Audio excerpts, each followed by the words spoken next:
Ladies, gents, thems, welcome to my channel. My name is Ash Morgan and I'm glad you're here. Here we talk about all things queer history, so if queer historical figures are your vibe, go ahead and like and subscribe.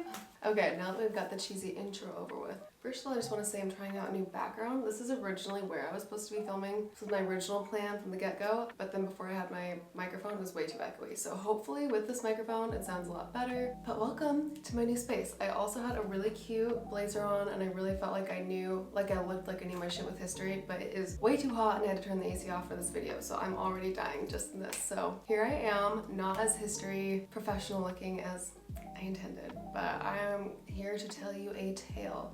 A tale that most of you from Mexico and Spain probably know about. Today I'm talking about Sor Juana Ines de la Cruz, aka the 10th Muse. It's funny, her and Sappho both had that same nickname, so that will tell you how great of a poet she was.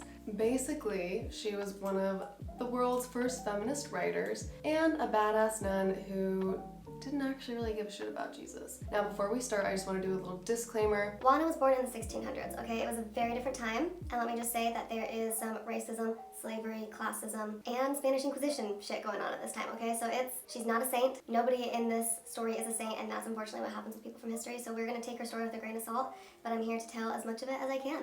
Now let's look at Sor Juana. Okay, so you might have seen her in the Netflix show Juana Ines, which was on Mexico's Netflix. They have since taken it off. I did, however, find the 1990 movie adaptation of Juana. It's called I, the Worst of All. It's all in Spanish, but I watched it with the subtitles. Okay, I'm just gonna start off with a lovely, lovely quote from Christina Dominic. And it seems terrible to me that a man and a woman at any time in history vaguely cough at each other, and it is assumed that they loved each other. For if I come with 50 sapphic love poems in hand, they will ask me for conclusive proof, as if this were CSI New Spain. Heterosexual love is presupposed, but to admit that a woman in history could fall in love with another, we need a sworn confession, 12 medical documents, and a lyophilized unicorn horn. So we don't got any unicorn horns today, but we do have 50 sapphic love poems. So Juana Ines de la Cruz was actually born Juana Ines de Asbaje y Ramirez de Santillana. Go ahead and make fun of me in the comments for that pronunciation. She was born on November 12th, 1651, aka she is a Scorpio, and I would say that that sums up her personality perfectly. So I don't know how much you guys know about 17th century Spain and Mexico, but Mexico at that time was called New Spain. Basically, Spain was at the height of their conquering and had conquered Mexico and were basically occupying Mexico. Juana was a part of a higher class in Mexico called Criollo, and sorry if I butchered that as well. She was basically a Spanish woman born in Mexico or New Spain. And so she wasn't super rich or like of super high status. However, she was a Spanish woman living in New Spain, so she automatically was a higher class than all of the indigenous Mexican people there. Also throughout her lifetime, whole Spanish Inquisition is going on, okay? So Juana was born illegitimately, aka her parents were not married. She had two sisters and her dad split before she was even 5 or 6 years old. Subsequently, her mom took her and her sisters to go live with her grandpa. They lived at his hacienda. They were not wealthy, but they were definitely well off, and they had a lot of African and native indigenous slaves. Even though indigenous slaves were technically illegal at this time, they still got away with it. It still was very common because nobody treated them well anyway. So that was a whole thing that was going on there. Juana, though, from a very young age, I think she would probably these days be considered a genius or a prodigy. She was very intelligent from a very young age and just had this fire in her to learn. Her older sister was attending this school for the people in the community who didn't have a lot of money, and she actually at age 3 followed her big sister to school and told the teacher that her mom had insisted that she take the lessons as well. Now the teacher didn't believe her, but she thought that it was such a cute little story and really sweet that she wanted to learn, so she did start teaching Juana, and Juana actually learned to read pretty fast at the age of 3. Her mom finally figured this out and stopped her lessons, but the damage was done. She was already literate, she already knew how to read. So she took this knowledge with her back to her grandpa's library and basically read every book that he had there to continue to teach herself. She even ended up taking 20 lessons of Latin in which she completely learned Latin. Like, she was a quick learner. She had all these different subjects that she wanted to learn. And what she would do is she would literally cut off a couple inches of her hair, and she would tell herself, if I don't master this subject by the time this grows back, I'm gonna cut it again. Like, that's how devout she was. She was just like, knowledge over everything, bitches, we ain't playing around.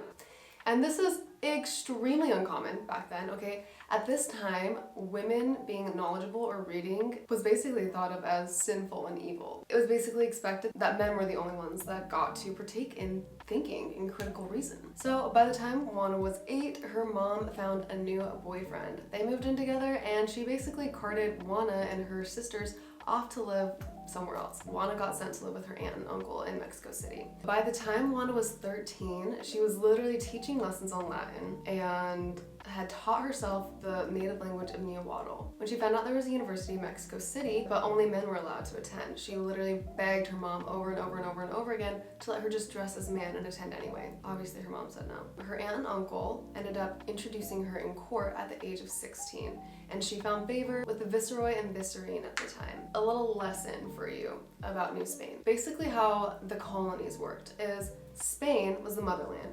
The King of Spain was the one that was in charge of everything. He ruled all of the new colonies, including New Spain and Mexico. However, how the hell was he supposed to govern this whole colony that he wasn't even physically present for, literally oceans away? He appointed these basically stand-in kings called viceroys. The viceroys were only supposed to have power in each area for like 3 to 7 years so that they wouldn't usurp power and basically take over the king. So basically, the viceroy was the king of the land in New Spain, and the vicereine was his wife. Juana impressed them so much that she actually got to be a lady in waiting for the vicereine. The vicereine was in her early 30s and Juana was only 16. There's a lot of different accounts as to how this whole scenario started, but basically the viceroy decided to challenge her knowledge by inviting 40 of the most intelligent male theologians, jurists, philosophers, and poets to all stand in front of her and quiz her and ask her all these questions and see if she could answer them. She literally trumped all of these 40 men and knew the answer to everything. Like, she literally just learned something and she was like a little sponge, just stayed in her brain. Now, it is noted that this is one of the viceroy's favorite stories to tell, so we don't really know how much of this is a hyperbole. It probably is. Part of Juana Ines's duties, I guess you could say, was writing poetry for people around her, so she got commissioned. The vicereine, especially since she basically worked for her, the vicereine would commission her to write poetry for her. She did write poetry to her that was pretty much love poetry, but nobody seemed to even care about it because of how different in classes they were, and so no one was like, wow, that sounds pretty gay to me. In fact, the word lesbian wasn't even a term at this time, so nobody even thought about women having a thing for each other. There's definitely speculation that Vicereine and Juana Ines had a little thing, but we really truly can't know for sure. She did write multiple works for her, but they were not nearly as passionate as the poems that she wrote later in her life for her lover. She was there from the ages of 16 to 20, and the Vicereine was in her early 30s when she first got there, so a little bit of a pedophilic relationship if that were the case, but we know how prominent power dynamics were at the time, so gotta love that. So Juana was at court for 4 years, but she started to tire of it a lot, okay? Because all she really wanted to do was to keep learning and studying. The court and basically all of New Spain was so intensely Catholic, they didn't really condone women knowing how to learn, so she knew if she were to get married, she literally would have to stop all of her learning. She had multiple different proposals and so many men flirting with her, trying to get at her, coerce her. She literally said that she had total antipathy towards marriage. Because you see, Juana was very beautiful and very intelligent, which people loved and hated. So what was her solution? And what was the solution for many women before her and around her? Convents. That's right, become a nun. Juana had very low interest in religion. However, she did have a lot of interest in independence and study, which is what being a nun would afford her. Now, I don't know if you knew this, because I certainly didn't, but there were multiple different orders of nunnery. So multiple different convents that were run in different ways. There were very intensely religious, pious convents, and then there were ones that were a little more lax. When Juana first went to her first convent, it was a little too pious for her liking. She felt like she was studying God a little too much and focusing on her own personal worldly studies a little too little. So she ended up leaving after a couple of months. She ended up going to a different convent that was known for being a little more loose with the rules. And it's really funny to look at because the more pious convents generally were more inclusive. They'd let more people of different colors and races and backgrounds, people who were born illegitimately, all enter the convent. However, this fancy convent that she ended up attending, technically people who had been born out of wedlock were not allowed to attend, and Juana was born out of wedlock. However, she told them and told people often throughout her life that she was not, that her parents were married, even though it seemed to have been common knowledge back then that they weren't. Somehow though, she still sweet talked her way in, I think because of her notoriety and how fancy this convent was. You literally had to have a 3,000 or 4,000 euro dowry to even get in. So basically this was for the richer, nicer, well-established, higher class ladies. Now, Juana didn't really have that, but she had a couple different benefactors who paid it for her. I don't really know much about the men who paid it for her. All I know is that they did, and I'm assuming that they were kind of patrons of her art. Okay, so Juana bought herself a fancy little 2-story apartment within the convent. Okay, so it wasn't just this little cell, it wasn't this tiny little room. She had a full ass 2-story apartment, okay? Complete with her own slaves. That's right. She had some slave servants, and every woman at the convent did. All of them had about 2 or 3 servants, mostly of which were slave labor. And her mom actually gifted her a slave when she got into the nunnery, who she later sold to her sister for 250 euros or pesos. I can't remember. Either way, kind of fucked up, but unfortunately that was the reality of the times. So in case you didn't know, nuns are supposed to take a vow of poverty. However, at this convent, that was not really enforced. Like, people didn't really give a shit. People came to this convent to have nicer things, okay, to have a little bit more luxurious life. And that's what Juana had. This was the perfect setting for her. She had a huge library of about 1,500 to 4,000 books, which was basically the biggest library in the land. And you have to note that this was honestly very impressive and risky of her at the time, because at this time the Spanish Inquisition was literally taking everybody's books, looking through them and telling them which ones they were allowed to have and which ones they were not. They were taking the ones that were evil or heresy and throwing them in the trash. And not just the trash, the fire. They were literally burning. Things like Copernicus were not allowed. People back then literally believed that the solar system rotated around the Earth. The Earth was in the middle of the solar system. Now, Copernicus did not believe that. He knew what was actually going down, but he got vilified for that, and the church was like, no. But yeah, she owned a lot of these forbidden books, which was a little scandy. She kind of had, as you'll see, a little bit of a target on her back. And not only did she have this huge library, she also had a ton of musical instruments and scientific instruments. She loved her telescope, she had a really old lyre, multiple different things that she was just so proud of. She liked learning in every single aspect, every single subject. She did hate the gossip of all the girls there. You put a bunch of women together, there's gonna be gossip. She pretty much did her own thing. She did a lot more studying than praying. And basically, she was the bookkeeper for the convent, and she taught music and drama lessons to the school that was on the premises, and they basically just left her alone and let her do her thing. In her cell, she had this little like parlor where she could basically have visitors come see her. And she turned it into a kind of a little like literary room where they could where she could have visitors and come and talk about books and writing and intelligent things. One of her most frequent visitors was the new vicereine. The vicereine and viceroy, I'm not giving you their names because they're very long and I'm going to butcher them, but the original vicereine and viceroy that she had served originally in court had been sent back to Spain because their term was over. The new viceroy and vicereine came to stay, and she became close with them as well. Also, to note, the old vicereine that she had served had died a year after they went back to Spain, and she wrote 3 different sonnets to commemorate her. But now that the new vicereine was here, she was very intrigued by Sor Juana, and she actually would come visit her super often. They became very close friends, and most likely much more. It's unfortunate because we don't really have like diaries or any first-hand account other than all the poetry to really look back on. So I can't tell you like specific stories about them as much, and we truly don't know if their relationship was physical or just emotional. All that we can very clearly assume is that they did love each other, or at least Juana loved her. So the vicereine's name was Maria Luisa, and she wrote Maria Luisa over 50 love poems. And the way that she wrote them really alluded to the fact that she had actually experienced love. Now, it was really common back then to have writers write things for royalty, basically, just like talking about how great and wonderful they were. And nobody really questioned her writing all these lesbian love poems to the viceroy because she was basically a public servant for the viceroy and viceroy. Like, it was just like, yeah, like you're way below her, like you're just writing stuff for her, you know? But if you really look at all of her writings, it sure seems a little bit more than just flattery. But before we get into that, I'm gonna read you some of her poems, but first, she didn't just write love poems. She also wrote plays, dramas, satires, etc. Like, she wrote pretty much everything. She wrote Christmas carols, like all of it.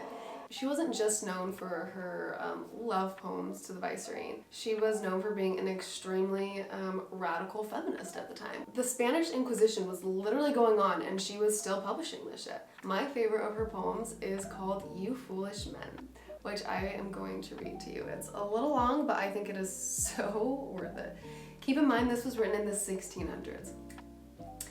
Silly, you men, so very adept at wrongly faulting womankind, not seeing you're alone to blame, for faults you plant in women's mind.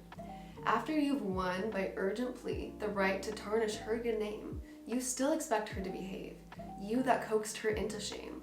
You batter her resistance down, and then, all righteousness, proclaim that feminine frivolity, not your persistence, is to blame. For plain default of common sense, could any action be so queer as oneself to cloud the mirror, then complain that it's not clear? Whether you're favored or disdained, nothing can leave you satisfied. You whimper if you're turned away, you sneer if you've been gratified. With you, no woman can hope to score. Whichever way, she's bound to lose. Spurning you, she's ungrateful. Succumbing, you call her lewd. Still, whether it's torment or anger, and both ways you've yourself to blame, God bless the woman who won't have you, no matter how loud you complain. Or which is more to be blamed, though both will have cause for chagrin? The woman who sins for money, or the man who pays money to sin? So why are you men all so stunned at the thought you're all guilty alike? Either like them or what you've made them, or make of them what you can like. I well know what powerful arms you wield in pressing for evil. Your arrogance is allied with the world, the flesh, and the devil. Damn, that is some bold ass claims from a woman from the 17th century. But she got away with it. Like, people loved her. She was able to put this stuff out and people just kind of laughed and were like, damn, okay. And honestly, she was lucky because she was protected by the viceroy. Okay, so now I want to go back to the idea of her love poetry to the viceroy, who she called multiple different names. Lisi, Phyllis, there were multiple different names that she attributed to her, but here's one of her poems. I just want you to tell me if it sounds, you know, just like flattery to you. It's called I Approach and I Withdraw. It's just a couple of stanzas from it. So attentive I adore her, that in the evil that I suffer, I do not feel its rigors as much as losing them.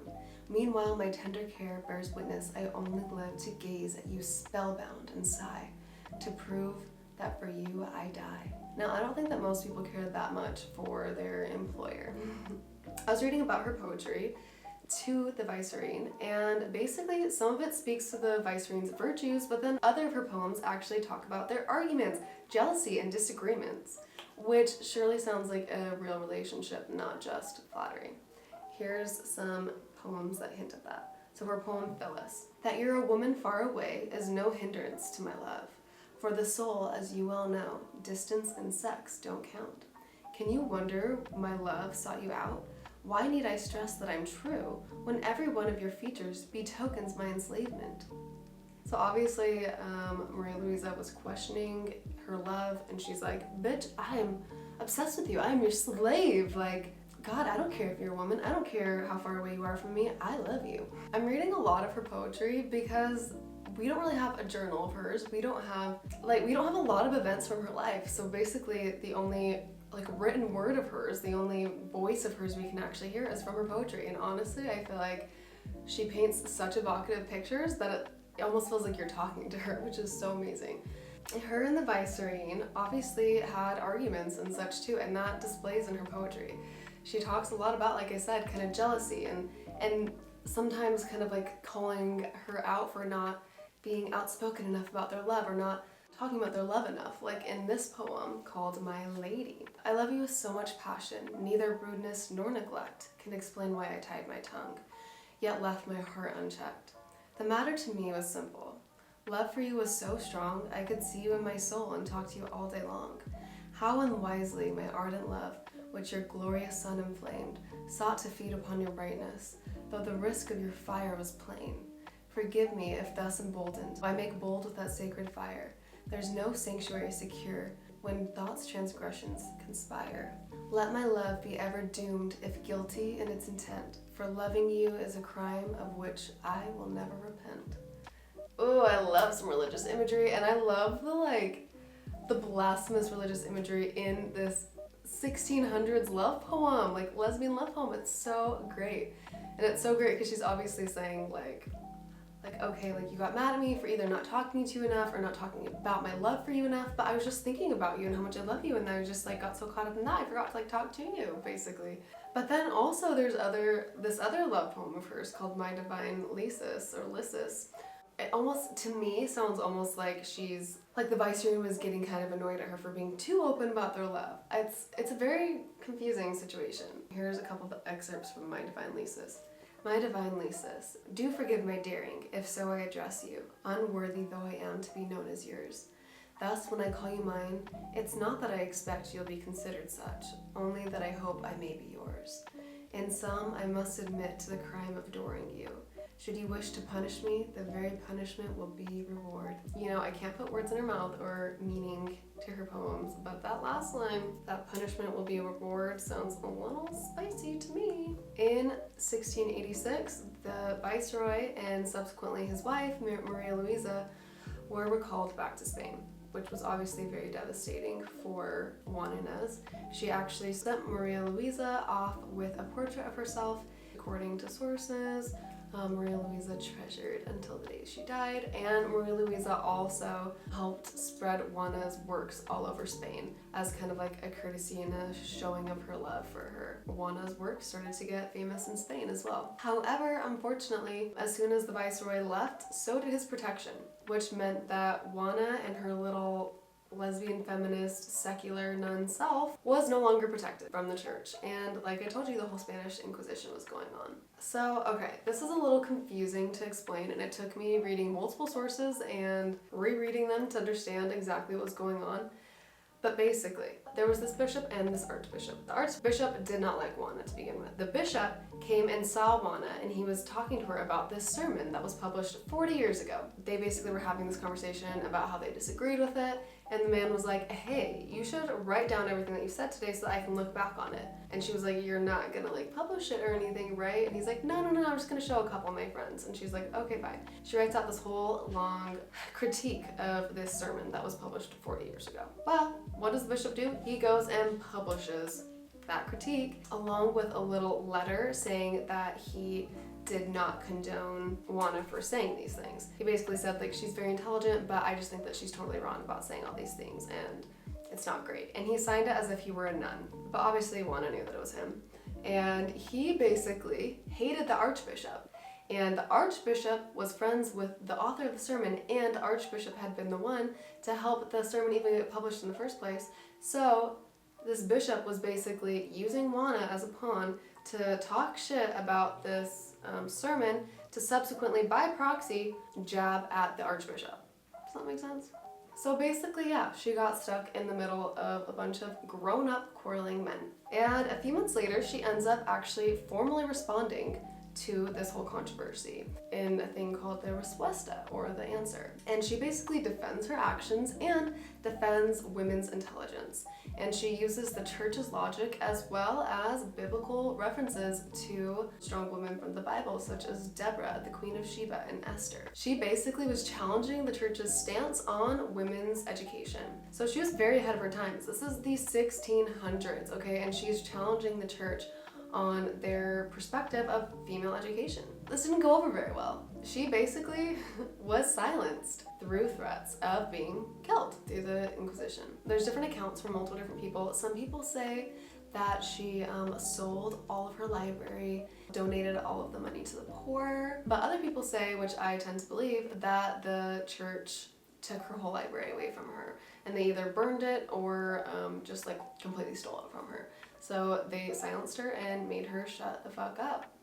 And that's how they dealt with that. So I don't know if you know what a confessor is. It's basically the guy who you go tell all your sins to, and she had to meet with him often as a nun. She actually fell out with her confessor during this time. Basically said if he knew she was gonna do so much writing, he would have seen her married instead. She ended up a while later repenting to him, and she wrote a formal repentance, which was very humble, like overtly humble in its writing, in the way that she stylized it. However, like if you're really smart, you can look and realize that she's being somewhat sarcastic. But she signed it, I, the worst of all, in her own blood. So just a little dramatic. Honestly, the whole thing was like an over-the-top dramatic. Unfortunately, plague hit the convent, as plague tends to do throughout the years, and she ended up dying from the plague after contracting it from taking care of her sisters at the convent.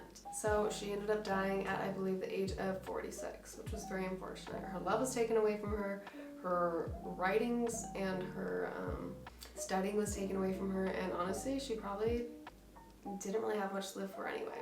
Cool to note that in Mexico, her face actually used to be on the 200 peso note for a long time. Actually, they literally just changed that and are just barely printing out new money that does not have her face on it.